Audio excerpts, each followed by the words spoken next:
اللہ الرحمن الرحیم۔ السلام علیکم ورحمۃ اللہ وبرکاتہ۔ اسلام آباد انٹرنیشنل براڈ کاسٹنگ اسٹوڈیو کے پروگرام نور ہدایت میں آپ کا میزبان محمد راشد آپ کے سامنے حاضر ہے۔ ہمارے آج کے پروگرام کے مہمان خصوصی ہیں محترم ڈاکٹر انیس احمد صاحب۔ ہم ان کو نہایت خوش آمدید کہتے ہیں کہ وہ اس وقت کے اندر یعنی رمضان کے ان بابرکت ساتوں کے اندر انہوں نے یہ وقت نکالا جہاں پر قیام اللیل اور صیام النہار کے باوجود انہوں نے ہم پر وقت دیا۔ بہت شکریہ ڈاکٹر صاحب۔ ڈاکٹر صاحب ایک اور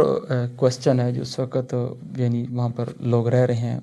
یعنی بہت ہائیلی ایکسپینسو سوسائٹی ہے، اگر تھرو آؤٹ پوری زندگی رینٹ کے اوپر گزاری جائے تو ان کے لیے ممکن نہیں ہے کہ وہ اپنے ایکسپینسز کو میٹ اپ کر سکیں یا پھر اپنی فیملی کو وہاں لا سکیں اور اپنے کپل لائف گزار سکیں۔ تو کس حد تک اسلام اجازت دیتا ہے مورٹگیج فائنانس کی یا ہاؤس فائنانسنگ کی وہاں پر اپنا گھر بنانے کی؟ آپ کے سوال میں دو پہلو ہیں۔ ایک تو یہ کہ ایک شخص ملک سے باہر کہیں جاتا ہے اور وہ چاہتا ہے کہ وہاں سے کچھ مالی فائدہ حاصل کر کے خود بھی اپنے اہل خانہ کو، رشتہ داروں کو فائدہ پہنچے۔ تو کیا اس کی شکل صرف یہی ہے کہ وہ اس ملک میں مستقل رہ کر کے اپنا مکان بنا کر کے اپنے سارے وسائل پیدا کر کے یہ کام کرے، یا وہ پلان کر سکتا ہے، منصوبہ بنا سکتا ہے کہ اگر اس کے اہل خانہ جہاں سے بھی وہ آیا ہے اس ملک کے اندر کوئی ایمرجنسی نہیں ہے، جان کا خطرہ نہیں ہے، مکان بن سکتا ہے، اچھا مکان بن سکتا ہے، لوگ رہ سکتے ہیں، تو وہ کیوں لے کر کے آئے خاندان کو، اور کیوں نہ وہ اپنے ملک کے اندر ایسا بندوبست کرے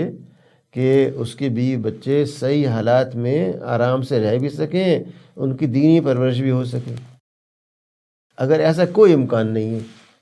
تو اس کی مجبوری ہے، جس کو قرآن پاک کہتا ہے ضرورہ، اردو میں کہتے ہیں ضرورت۔ ضرورت کا مطلب یہ ہے کہ جو ان اوائڈیبل ہے۔ اس کے بعد قرآن پاک یہ کہتا ہے کہ اگر آپ ایک ایسے مقام پر ہیں جہاں پر آپ کو نہ پانی میسر ہے نہ کھانا میسر ہے، لیکن ایک درخت سے ایک ٹپک رہا ہے شیرہ، اور وہ شیرہ جو ہے اس میں نشے کی کیفیت ہے،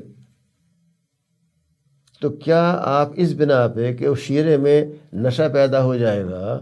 جان دے دیں یا جان بچائیں؟ اس کا نام ہے ضرورہ قرآن کریم کے اندر۔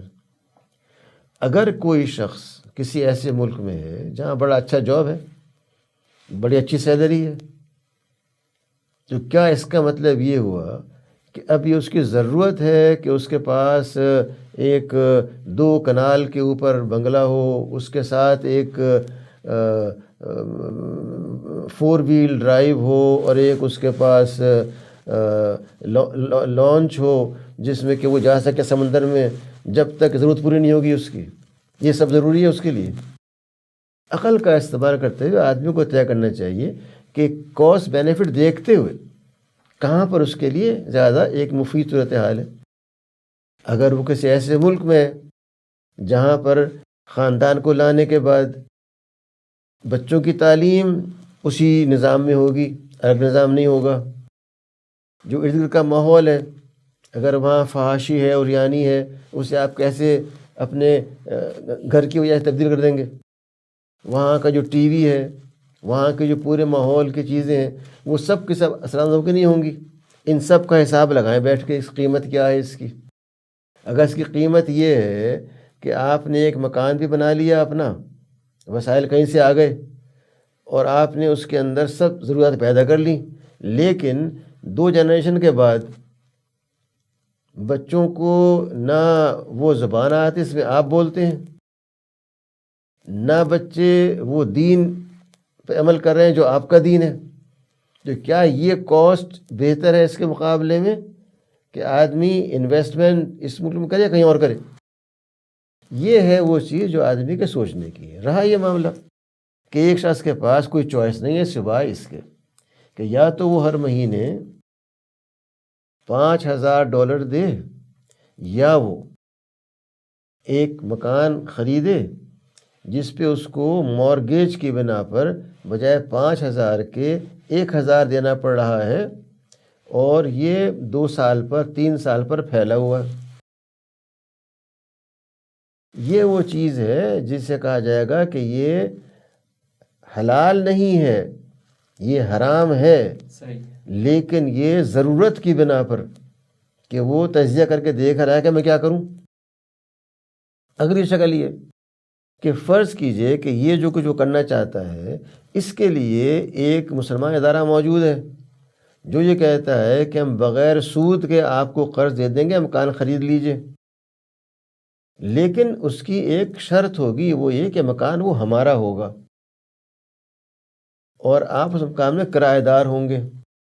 اور آپ کرایہ ادا کریں گے، اور کرایہ آپ کا اتنا ہوگا۔ کرایہ گویا کہ منہا ہوتا رہے گا پوری قیمت میں سے، اور آپ کی ملکیت بڑھتی رہے گی، اس میں آپ سود نہیں دے رہے، اس میں ٹرانسفر آف اونرشپ ہے، سود کا ہی نہیں ہے اس کے اندر۔ اور ایسے ادارے پائے جاتے ہیں مسلمانوں کے دنیا میں ہر جگہ، وہ آسٹریلیا ہو، نیوزی لینڈ ہو، امریکہ، ہر جگہ ادارے پائے جاتے ہیں جو انٹرسٹ فری بنیاد کے اوپر ایسا میکینزم بناتے ہیں اس میں کہ آپ ایک چیز لے سکیں۔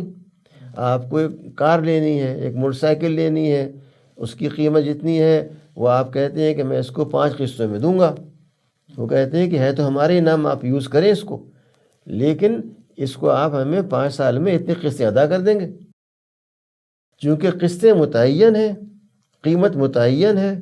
اس میں کوئی اضافہ کمی نہیں ہو رہا، یہ سود کی تعریف میں نہیں آتی۔ اگر اس میں اضافہ کمی ہوگی سود بن جائے گا۔ یہ سمپل میتھمیٹکس ہے جس میں کوئی آدمی پی ایچ ڈی ہو ریاضیات کے اندر، نہ ضرورت ہے کہ پی ایچ ڈی اسلامیات کے اندر، کامن سینس کی بات ہے۔ دین جو ہے وہ کامن سینس کا نام ہے، وہ نہیں کہتا کہ آپ اس کو بہت باریکیوں میں جا کر کے تلاش کریں، دین تو موٹے موٹے اصول خود دے دیتا ہے۔ تو اگر کوئی ایسی صورتحال ہے جس میں کہ ایک شخص کو اور کوئی چوائس نہیں ہے سوائے اس کے کہ وہ ایک فلیٹ مکان، ایک کمرہ لے، تو صرف اس مدت کے لیے جو مجبوری ہے وہ اس عرصے کے لیے گناہ میں تو شریک ہوگا، لیکن جو کہ مجبوری ہے اس بنا پر رب کریم معاف فرما سکتے ہیں۔ ڈاکٹر صاحب کے نہایت مشکور ہیں جنہوں نے بڑے آسان فہم الفاظ کے اندر بڑی حکمت کے ذریعے اور دینی اساس کی بنیاد پر ان نوجوانوں کی رہنمائی کی۔ اللہ تعالیٰ آپ کا نا قبول فرمائے اور آپ کی علم و حکمت کے اندر اضافہ فرمائے، آپ کا یہ رحمت پر سایہ اس امت کے اوپر تا دیر قائم رکھے۔ ہم نہایت مشکور ہیں ڈاکٹر صاحب کے، اور ہم امید کرتے ہیں کہ آئندہ بھی نوجوانوں کی اندرون ملک اور بیرون ملک رہنمائی کے لیے ہماری رہنمائی فرماتے رہیں گے۔ جزاک اللہ خیر ڈاکٹر صاحب، بہت شکریہ۔